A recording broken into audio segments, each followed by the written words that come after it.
NDA और BJP मिला के नंबर है वो 340 के अबव आता है तो क्या होगा। अगर 340 के ऊपर आता है तो उस सिनेरियो में मार्केट में कोई भी रिस्क नहीं है। आप अपने पोर्टफोलियो में ये देखें कि जो हाई बीटा स्टॉक्स हैं उनको एग्जिट कर सकते हैं, और जो भी मार्केट में गिरावट आएगी वो मेरा मानना यही है कि वो as a buying opportunity market में आने वाली है।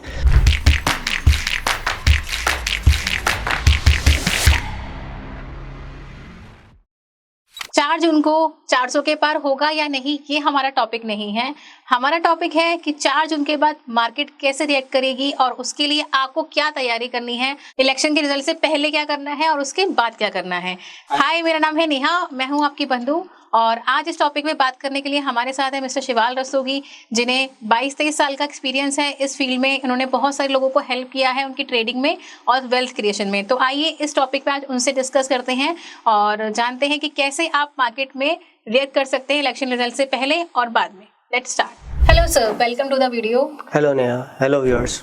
तो सर, आज तक हमने स्टॉक मार्केट को लेकर बहुत सारी बातें की हैं और बहुत सारी चीज़ों में आपने हमें काफ़ी नया नया सिखाया और हेल्प भी की है।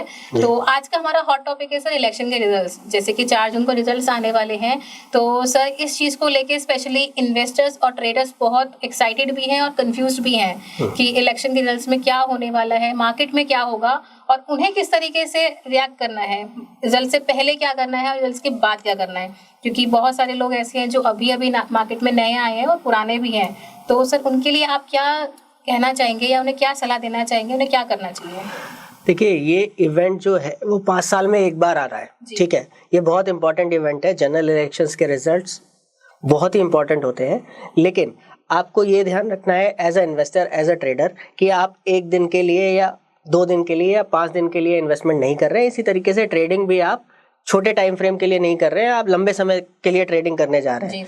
तो ट्रेडर्स को मेरी सलाह ये रहेगी कि अगर बहुत ज़्यादा वोलेटिलिटी रहेगी मार्केट में तो आप इन दिनों में ट्रेडिंग अवॉइड कर सकते हैं, क्योंकि रिस्क मैनेजमेंट थोड़ा सा डिफिकल्ट हो जाता है, क्योंकि वोलेटाइल मूव्स में आपका स्टॉप लॉस बड़ा रखना पड़ेगा आपको, और टारगेट्स आपको उतने नहीं मिल पाएंगे जितने बड़े आपको स्टॉप लॉसेस रखने पड़ेंगे। तो ट्रेडर्स अवॉइड कर सकते हैं, लेकिन इन्वेस्टर को पेशेंटली काम रह के अपने पोर्टफोलियो का रिव्यू करना चाहिए और उसे ये सोचना चाहिए कि हम इस इलेक्शन रिजल्ट्स को कैसे लें। तो उसके लिए अलग अलग सिनेरियोज हैं।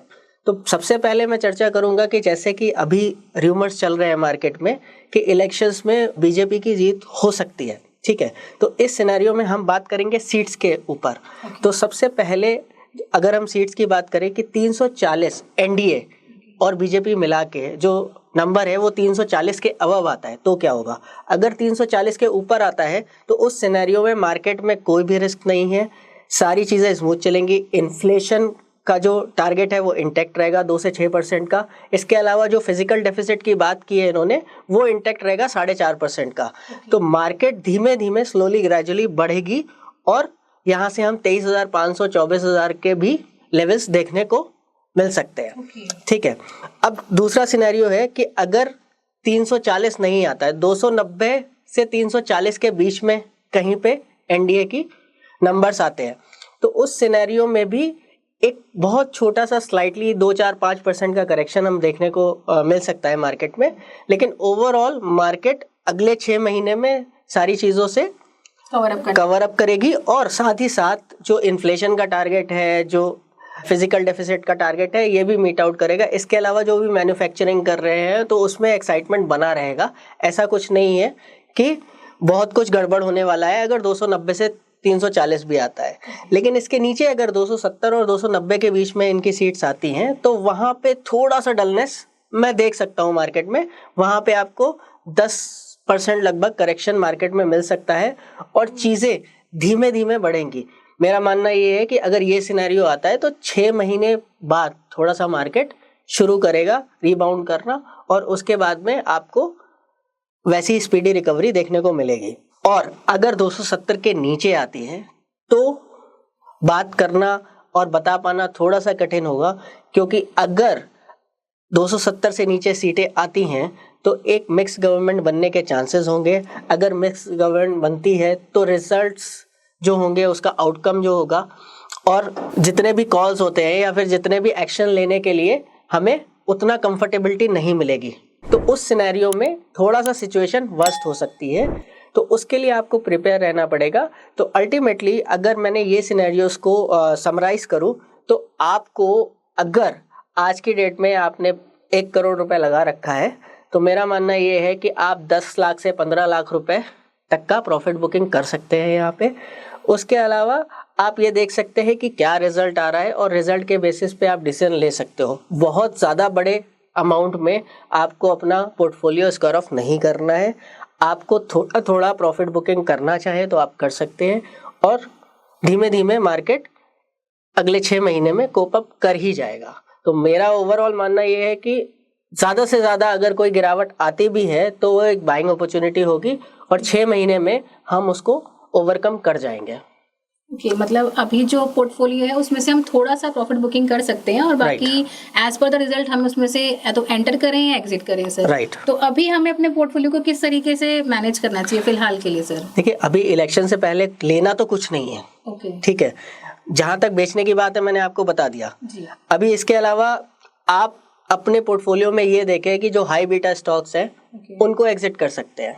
ठीक है, उसमें से कुछ परसेंटेज एग्जिट कर सकते हैं। अगर मान लीजिए कि आपका पोर्टफोलियो मॉडरेट है, बहुत अच्छा पोर्टफोलियो बना रखा है, तो ओवरऑल जितने भी स्टॉक्स हैं उनको निकाल के आप 5-10% सारे स्टॉक्स में से निकाल के अकॉर्डिंग टू योर रिस्क आप वो पैसा निकाल सकते हैं। अभी बाई चांस आपको कोई अपॉर्चुनिटी मिलती है, यहाँ से 10% का डाउनसाइड करेक्शन दिखता है आपको, तो उस 10% के करेक्शन में आपको स्टॉक 15 से 20% डाउन मिल जाएंगे आपके, और उस सिनेरियो में आप वो पैसा री इन्वेस्ट कर सकते हैं। और जो भी मार्केट में गिरावट आएगी, वो मेरा मानना यही है कि वो as a buying opportunity market में आने वाली है। तो आप वहाँ 5-10% जब मार्केट गिर जाती है तो वहाँ पे इन्वेस्ट करके आप उस पैसे को 1-2 साल में 20-25% का रिटर्न निकाल सकते हैं। और सर एक चीज़ मैं स्पेशली उन इन्वेस्टर्स के लिए पूछना चाहती हूँ जो जस्ट अभी कुछ टाइम से ही मार्केट में एंटर हुए हैं, उनके लिए अगर इतना बड़ा फॉल आता है, उन लोगों ने शायद ही देखा हो, तो उन्हें किस तरीके से मैनेज करना चाहिए या उनको क्या माइंडसेट रखना चाहिए? देखिए, पहली चीज़ तो सबसे पहले मैं ये बताऊंगा कि भाई जो नए इन्वेस्टर्स हैं, ठीक है, अब कोई गाड़ी है, अगर वो गाड़ी खड़ी हुई है और आप स्टार्ट कर रहे हो, तो जो स्टार्टिंग इफेक्ट होता है वो बहुत ज़्यादा आपको एफर्ट करने पड़ते हैं। तो आप अभी ये मत सोचिए, आप तो ये सोचिए कि अभी हमने इन्वेस्टमेंट करना शुरू किया है, ये छोटा मोटा जिगजैग तो चलता ही रहेगा मार्केट में। ठीक है, तो अभी आपकी कोई कैपिटल इंक्रीमेंट नहीं हुआ, तो आपको ये मानना है कि अभी आपने शुरुआत ही की है, और इसमें घबराने वाली कोई बात नहीं है। अगर आपके पास में छोटा मोटा पोर्टफोलियो है तो आप उसे होल्ड रखें, और अगर कोई गिरावट आती है तो it is a buying opportunity again.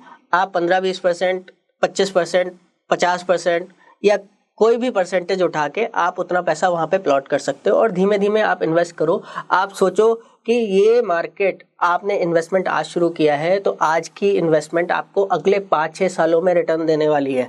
आप ये बिल्कुल मत सोचो कि आज मेरा 10% डूब गया तो क्या होगा, कुछ भी नहीं होगा। केवल और केवल आपको फोकस करना है कि हाई क्वालिटी स्टॉक्स में इन्वेस्ट करें। ठीक है, अपने फाइनेंशियल एडवाइजर की एडवाइस के बिना किसी भी स्टॉक में इन्वेस्ट ना करें, उससे जानकारी लें, और साथ ही साथ अपना पैसा धीमे धीमे करके इन्वेस्ट करते रहें।